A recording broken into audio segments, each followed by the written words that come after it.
Historia de la pedagogía. Sección 34. Segunda parte. Del triunfo del cristianismo a la crisis de la segunda escolástica. 4. Nuevos horizontes de la escolástica en el siglo XII. 20. El problema de los universales. 21. La polémica sobre los universales y Abelardo. 22. La mística y la ciencia. 23. El naturalismo de Chartres. Esta es una obra de los maestros Abagnano y Bisalbergi. 4. Nuevos horizontes de la escolástica en el siglo XII. 20. El problema de los universales. A partir de la segunda mitad del siglo XI, la escolástica se enriquece con nuevos problemas. Su horizonte se ensancha y del dominio puramente teológico pasa con frecuencia cada vez mayor al de la teoría del conocimiento y la filosofía de la naturaleza. La tradición de la lógica aristotélica, que incluso en los siglos más oscuros se había conservado a través de las traducciones y los comentarios de Boecio, lleva ahora a plantear el problema del valor de la lógica misma, es decir, del valor de los conceptos de género y especie estudiados por la lógica. El nacimiento de este problema es el fruto de una vuelta crítica a la lógica sobre sí misma. Del estudio de la lógica se pasa al problema de la lógica, a la pregunta sobre el valor de este conocer racional que la lógica considera. El problema se plantea en un pasaje de Isagoge, Introducción de Porfirio a las categorías de Aristóteles, en la traducción de Boecio. El pasaje es el siguiente. Cuanto a los géneros y las especies, es decir, a los conceptos, no diré aquí si subsisten o están solamente en el intelecto, ni, en el caso que subsistan, si son corpóreos o incorpóreos, si están separados de las cosas sensibles o situados en las cosas sensibles mismas y expresan el carácter uniforme de estas. Se trata pues de ver si los conceptos de género y especie, objeto de estudio de la lógica, son realidad, res o no. Y si son realidad, si tienen una realidad separada de las cosas sensibles, como las ideas platónicas, o son únicamente formas o esencias de las cosas naturales en sentido aristotélico.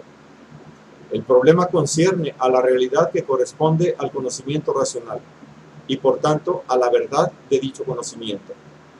En general, la escolástica se mantiene fiel al criterio de la filosofía griega. Es verdadero el conocimiento que tiene por objeto la realidad del ser. Este criterio es lo que determina la preponderancia del realismo como solución al problema de los universales. Si a los conceptos de género y especie no correspondiese una realidad, una res, tales conceptos no tendrían valor de verdad, serían puramente imaginarios y la lógica que los estudia no tendría valor ninguno como ciencia. Sin embargo, queda por ver qué realidad es esa que corresponde a los conceptos mismos. Si es un universal en el sentido platónico, es decir, subsistente en sí, como sustancia separada, ante rem, o un universal en el sentido aristotélico, que subsiste en las cosas sensibles como su esencia, in re. Al orientarse hacia la una o la otra de estas soluciones, se determinan las diversas formas de realismo. Por otra parte, no faltan posiciones de nominalismo, es decir, aquella solución del problema que insiste en la individualidad de todo lo que es real y por lo tanto reduce los conceptos de género y especie a puros nombres con los que se indican clases y grupos de cosas particulares después de haber tomado conocimiento de ellos. Post rem. Pero incluso el nominalismo se preocupa por justificar el empleo de estos nombres admitiendo en las cosas particulares un elemento objetivo que permite referir un nombre a un cierto grupo de objetos más bien que a otro. Por ejemplo, si el nombre hombre sirve para indicar a los hombres y no a otros animales o cosas, ello significa que los hombres poseen un carácter común que falta en las otras cosas y al cual se refiere precisamente el nombre. Esta exigencia es más viva cuando los conceptos no se reducen a puros nombres, sino que se reconoce en ellos una cierta realidad o funcionalidad en la mente de quien los piensa. Conceptualismo. 21. La polémica sobre los universales y Abelardo. El más característico representante del nominalismo fue Rossellino, nacido en Compiègne y fallecido entre 1123 y 1125. De él queda solo una carta a Abelardo sobre la Trinidad, y en consecuencia conocemos su doctrina sobre los universales únicamente a través de sus adversarios. Al parecer, afirmaba que los conceptos no son más que soplos de la voz, flatus voicis, y que, por ejemplo, quien dice color quiere decir un cuerpo coloreado, y quien dice sabiduría quiere decir el alma del hombre. De este nominalismo, Rossellino derivaba el triteísmo. Como no hay realidades universales, no hay tampoco una sustancia divina común a las tres personas. Por tanto, estas son distintas entre sí. Son tres dioses. Esta doctrina, combatida por San Anselmo y por Abelardo, fue condenada por el Concilio de Reims en 1092 o 1093. Contra Rossellino defendió el realismo Guillermo de Champeaux, 1070-1121, según el cual, por ejemplo, la especie hombre es una realidad que pertenece una e idéntica en todos los hombres, y que a ella se unen luego las cualidades accidentales, merced a los cuales difieren entre sí Sócrates y Platón y todos los demás hombres. El concepto de especie corresponde así, según Guillermo, a una realidad única que no se multiplica con el multiplicarse de los individuos en los cuales subsiste. Un discípulo de Guillermo, Abelardo, planteó una solución menos dogmática del problema. Abelardo, nacido en Lyon, cerca de Nantes, fallecido en 1142, fue maestro celebérrimo, y a él se debe la fama de la Escuela de París, que luego debía convertirse en la primera universidad. Sus obras principales son Sí y No, Tratado sobre la Unidad y Trinidad Divina, Introducción a la Teología, Teología Cristiana y Ética, o Conócete a ti mismo. Son también notables las cartas suyas y de Eloísa, con la que tuvo la historia de amor más famosa de la Edad Media. Una de esas cartas se intitula Historia de mis desgracias, y es su autobiografía. La solución de Abelardo al problema de los universales se basa en la función del concepto, que es significar las cosas. Acepta la definición de Aristóteles: universal es aquello nacido para ser predicado de muchas cosas. A causa de esta función, el universal no puede ser una realidad, puesto que una realidad no puede ser predicado de otra. No puede ser ni siquiera, como pretendía Rossellino, un puro y simple nombre, porque incluso el nombre es una realidad particular y no puede ser predicado de otra. Es más bien un sermo, un discurso, que implica siempre una referencia a la cosa significada, es decir, que tiende a significar o a indicar algo. Hay, sin embargo, un elemento objetivo que, según Abelardo, justifica el referir un concepto a un determinado grupo de cosas más bien que a otros. Por ejemplo, si el concepto hombre se emplea para indicar a los hombres y no a los asnos, ello se debe a que los hombres tienen en común su ser hombres. Este estatus común, la condición en que se encuentran todos los entes individuales designados por un concepto único, es lo que constituye la realidad objetiva del concepto mismo y justifica su validez. En toda su obra, Abelardo sostiene encarnizadamente los derechos de la razón. Al lema de Anselmo, credo ut intelligam, responde intellegio ut credam. Afirma que no se puede creer sino en lo que se comprende. A la autoridad hay que creerla solo hasta el instante en que se descubre el motivo racional, la demostración de lo que nos enseña. Pero la autoridad es inútil desde el momento en que la razón comprueba por sí misma la verdad. Abelardo aplicó este método racionalista a muchas cuestiones teológicas, lo que le valió persecuciones y condenas.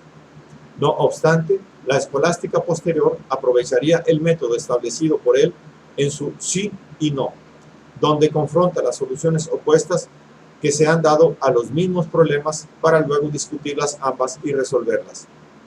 En efecto, a partir de Abelardo, los escolásticos procedieron con el método de la quaestio, que consiste en enunciar los argumentos que se pueden aducir en pro y en contra de un problema para escoger al fin la solución y refutar las opiniones adversas. La parte más viva de la enseñanza medieval es la constituida justamente por los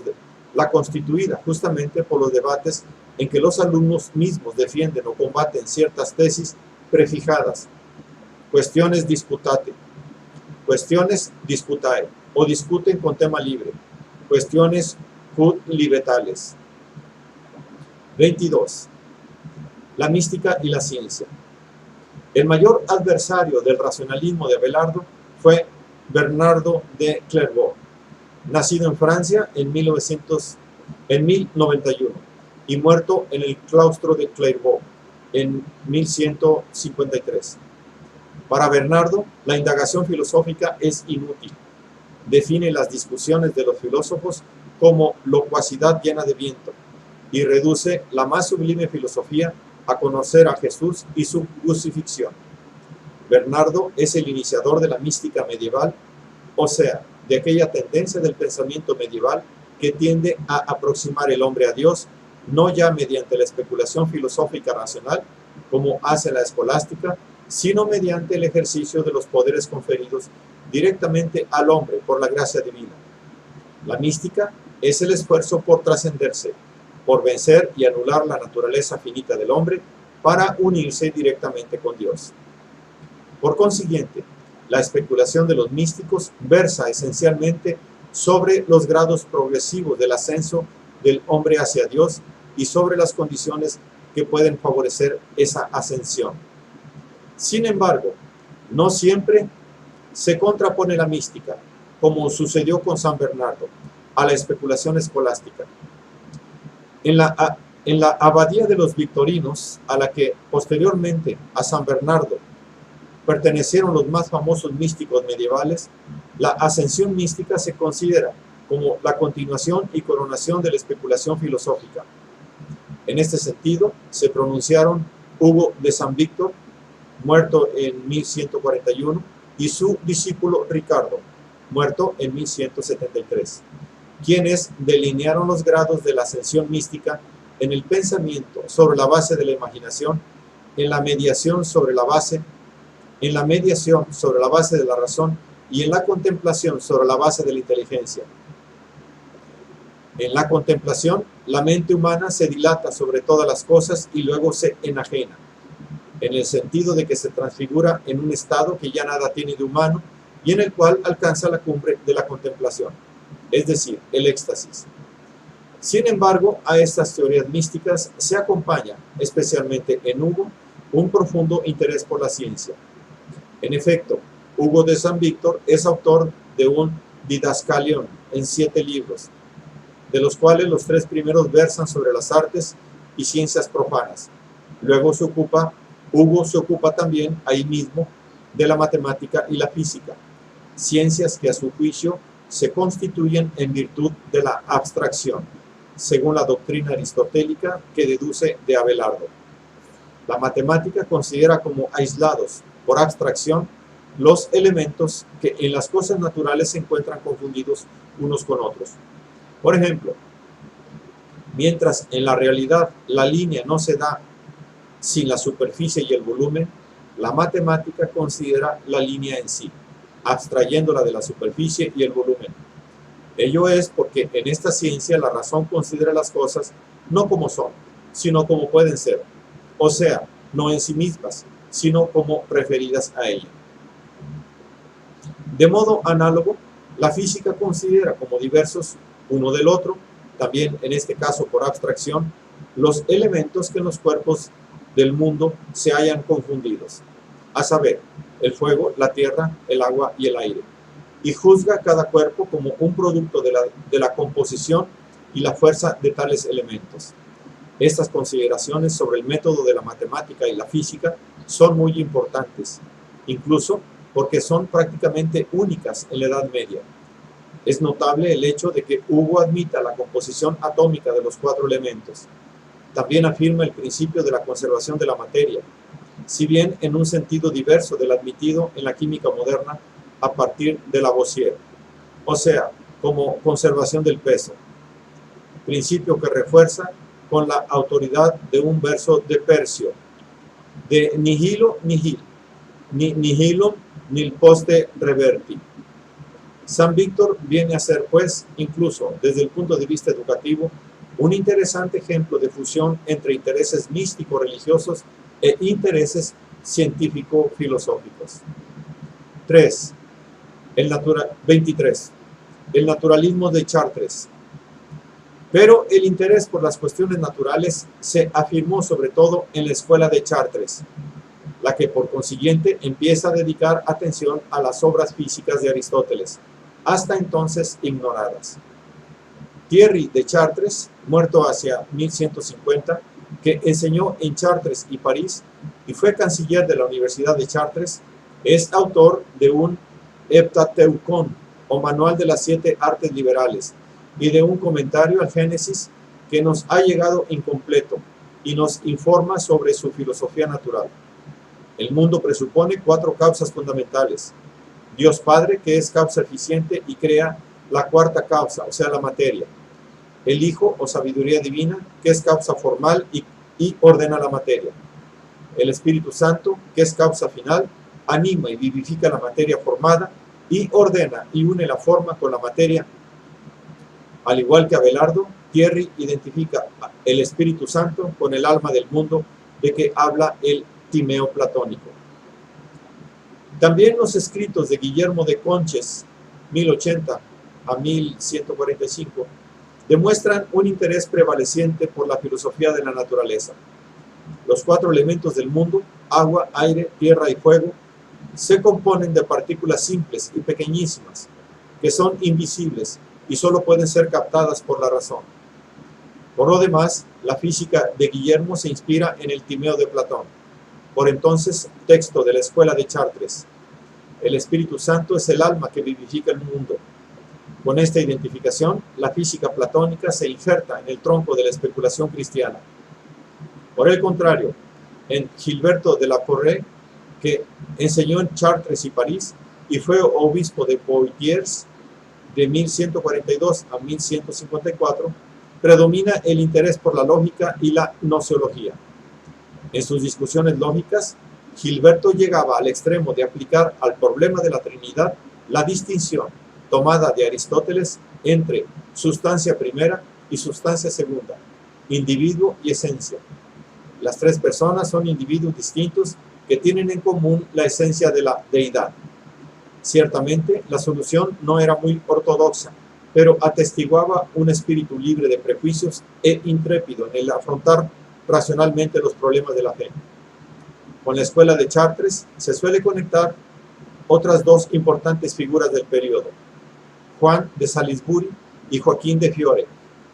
Juan de Salisbury, 1110-1180, es autor de un buen número de obras, inclusive históricas, entre las que figura un Metalogicus y un Polycraticus.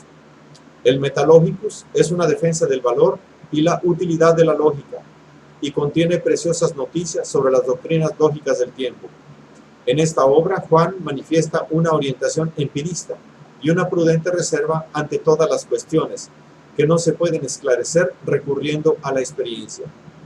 Afirma que el sentido corporal, primera fuerza y primer ejercicio del alma, echa los cimientos de todas las artes y genera los primeros principios de las ciencias.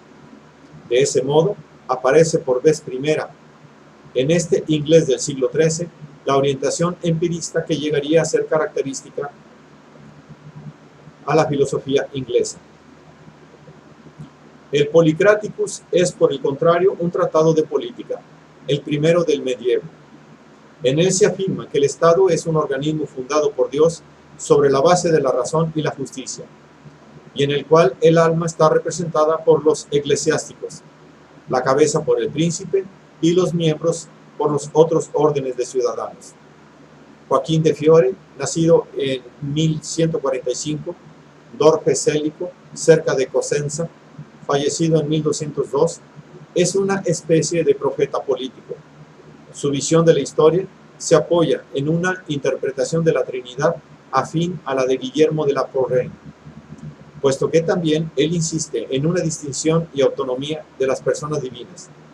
Según Joaquín, dado que el Espíritu Santo es verdadero Dios, al igual que el Padre y el Hijo, es necesario que haya una época histórica dominada por él, del mismo modo como las dos épocas transcurridas hasta ahora han sido dominadas por el Padre y el Hijo respectivamente. En efecto, la primera estuvo dominada por el Padre y es el periodo del predominio del pueblo hebreo.